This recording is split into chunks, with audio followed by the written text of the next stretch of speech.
حضور اکرم صلی اللہ علیہ وسلم کا فرمان ہے کہ دنیا مردار ہے، اس کا طلب کرنے والا، اس سے محبت کرنے والا کتا ہے۔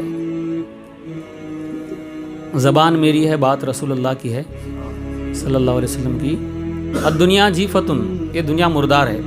وطالبوها کلابن، اس کا طلب کرنے والا، اس سے بہت پیار کرنے والا، اسے چاہنے والا کیا ہے؟ کتا ہے۔ کلابن، کلاب یعنی کتا عربی زبان میں۔ تو جو مصیبتوں کے بارے میں ابھی سن رہے تھے آپ، مصیبتیں جو ہوتی ہیں اللہ کی نعمتیں ہوتی ہیں۔ مصیبت دو طرح کی ہوتی ہے، ایک دین کی مصیبت، ایک دنیا کی مصیبت۔ انسان اپنی خواہشات کے لیے، اپنے مزے کے لیے قرضہ کر کے مصیبت میں مبتلا ہوتا ہے، وہ خود کیا ہے، اس لیے وہ دنیا کی مصیبت ہے۔ جو اللہ سے محبت کرتا ہے تو اللہ تبارک و تعالیٰ اس پر آزمائش کے لیے مصیبت ڈالتا ہے، وہ دین کی مصیبت ہے، اس میں اجر و ثواب ہے، اللہ کی رضا ہے۔ ایک شخص آ کے حضور اکرم صلی اللہ علیہ وسلم سے پوچھتا ہے، یا رسول اللہ صلی اللہ علیہ وسلم، میں اللہ سے محبت کرتا ہوں۔ تو سرکار فرماتے ہیں، اچھا اللہ سے محبت کرتا ہے تو مصیبتیں بلائیں برداشت کرنے کے لیے تیار رہے۔ وہ گھبراتا ہے، یا رسول اللہ صلی اللہ علیہ وسلم، کہ اللہ سے محبت کرنے والے پر مصیبتیں آتی ہیں، بلائیں آتی ہیں؟ نہیں اللہ سے محبت نہیں کرتا، میں آپ سے کرتا ہوں، آپ رسول اللہ ہیں صلی اللہ علیہ وسلم۔ تو سرکار فرماتے ہیں، ٹھیک ہے میں اللہ کا رسول ہوں، مجھ سے محبت کرتا ہے۔ وہ آدمی کہتا ہے، ہاں آپ سے کروں گا۔ تو سرکار فرماتے ہیں، تو پھر غریبی برداشت کرنے کے لیے تیار رہے۔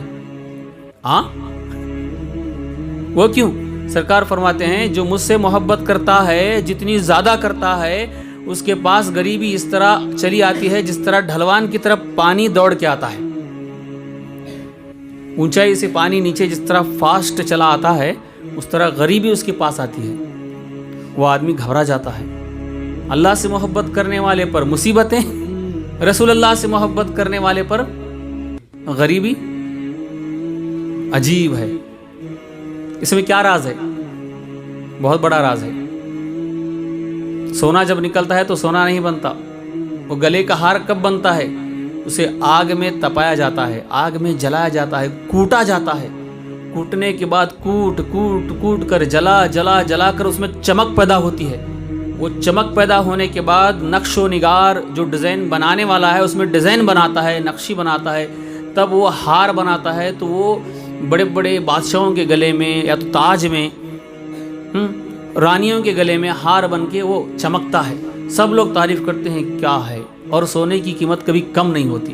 اسی طرح یہ بندہ مٹی سے بنا ہے، اب اس کو آزما کر اللہ تعالیٰ اسے ہیرا بناتا ہے، ہیرا بنا کر وہ اپنے قریب لیتا ہے۔ آزمائش ہوتی ہے، یہ مصیبتیں اللہ کی نعمتیں۔ حضرت جنید بغدادی رحمۃ اللہ علیہ کے پاس آپ لوگ کہتے ہیں، حضرت دعا کرو، دھندا بہت مندہ چل رہا ہے، دھندا بہت مندہ چل رہا ہے، یعنی ڈاؤن ہے، بزنس ڈاؤن ہے، دعا کرو حضرت، دعا کرو، قرض داری پھٹتی نہیں، قرضہ کیاچ کی۔ قرض سب سے بڑا مرض ہے، قرض سب سے بڑا مرض ہے۔ یہ عورتوں میں بڑی بیماری پھیل گئی ہے، میٹنگ کرتی ہیں، میٹنگ میں جا کے بیٹھتے ہیں، رانی بنتی ہیں، ہیڈ بنتی ہیں، ہیڈ بن کے پیسے نکال کے لاتی ہیں۔ اب نہیں بولوں گا، وہ میرا ٹاپک وہ نہیں ہے، پھر کہیں بتاؤں گا اس کے بارے میں، ذرا سوچنے کی بات ہے۔ ایک قرض بڑا مرض ہے۔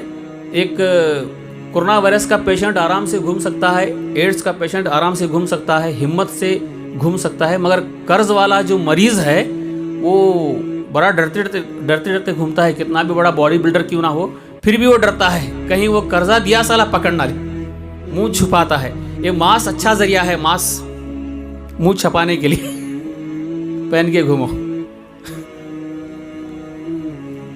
ماس ضروری۔ تو ایسا زمانہ آ گیا ہے۔ بہرحال حضرت جنید بغدادی رحمۃ اللہ علیہ کے پاس ایک آدمی آ کے کہتا ہے، حضرت میں بھوکا ننگا رہتا ہوں، کپڑے بھی نہیں پہننے کے لیے برابر ملتے اور کھانے کے لیے کھانا نہیں ملتا، میرے لیے دعا کیجئے، میرے لیے دعا کیجئے۔ تو حضرت جنید بغدادی رحمۃ اللہ علیہ مسجد میں بیٹھے تھے، وہ آ کے کہتا ہے،